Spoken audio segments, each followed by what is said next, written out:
विमानन क्षेत्र में विकास के लिए भारत ने 17 अंतर्राष्ट्रीय एयरपोर्ट के निर्माण के साथ देश के विभिन्न शहरों में 100 से ज्यादा एयरपोर्टों के निर्माण की योजना बनाई है, जिसका लक्ष्य साल 2020 तक रखा गया है। हालांकि प्रधानमंत्री डॉक्टर मनमोहन सिंह ने मुंबई के छत्रपति शिवाजी टर्मिनल 2 का उद्घाटन किया और कहा कि देश के बुनियादी ढांचे को बढ़ावा देने की दिशा में एयरपोर्ट के निर्माण की सख्त जरूरत है। Our ability as a nation to build world-class infrastructure. I have no doubt that this terminal will fulfill the expectations we have from it and make us all feel very proud. आइए देश के कुछ चुनिंदा अंतर्राष्ट्रीय और घरेलू airport पर नजर डालते हैं। इंदिरा गांधी इंटरनेशनल एयरपोर्ट, नई दिल्ली। विमानन ट्रैफिक के हिसाब से ये देश का सबसे बड़ा एयरपोर्ट है। इस एयरपोर्ट का टर्मिनल 3 विश्व में 8वें सबसे बड़े नागरिक टर्मिनल में शुमार है। साल 2011-12 में इस एयरपोर्ट पर आवागमन 35.88 मिलियन था, जो 2030 तक बढ़कर 100 मिलियन होने की उम्मीद है। Chhatrapati Shivaji international airport, Mumbai. दक्षिण एशिया में विमानन के क्षेत्र के लिहाज से ये एयरपोर्ट बहुत प्रसिद्ध है। मुंबई के इस एयरपोर्ट पर दक्षिणी एशिया के आधे से ज्यादा विमानों का आवागमन होता है। ये भारत में नागरिक आवागमन के लिहाज से दूसरा सबसे बड़ा एयरपोर्ट है, जो 1450 एकड़ में फैला हुआ है।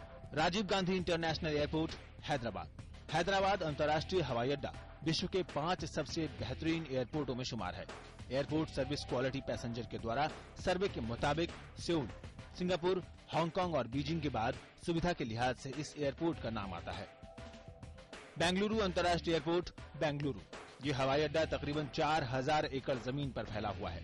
इस हवाई अड्डे को साल 2011 में स्काई ट्रैक्स द्वारा कराए गए एक सर्वे में देश का सबसे बेहतरीन हवाई अड्डा माना गया है।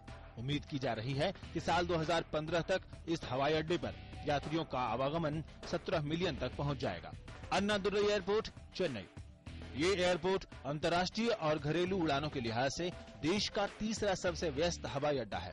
साल 2012 में इस एयरपोर्ट पर नागरिकों का आवागमन 13 मिलियन के करीब था, जबकि एक दिन में उड़ानों की अधिकतम संख्या 325 तक पहुंच गई थी।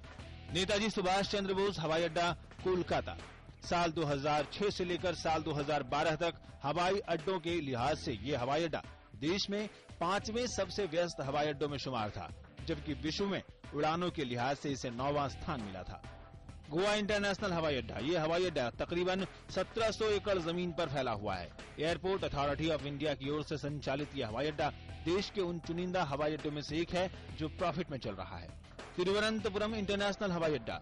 तिरुवनंतपुरम इंटरनेशनल हवाई अड्डा गैर मेट्रो शहरों में सबसे पहला अंतर्राष्ट्रीय हवाई अड्डा है। यह हवाई अड्डा केरल में दूसरा सबसे व्यस्त हवाई अड्डा है। जाहिर तौर पर पर्यटन, वाणिज्य और व्यापार के लिहाज से हवाई अड्डे किसी भी देश की बैकबोन होते हैं। सरकार का ज्यादा से ज्यादा एयरपोर्ट को विकास को बढ़ावा देना देश के बुनियादी ढांचे को और भी बढ़ावा देगा।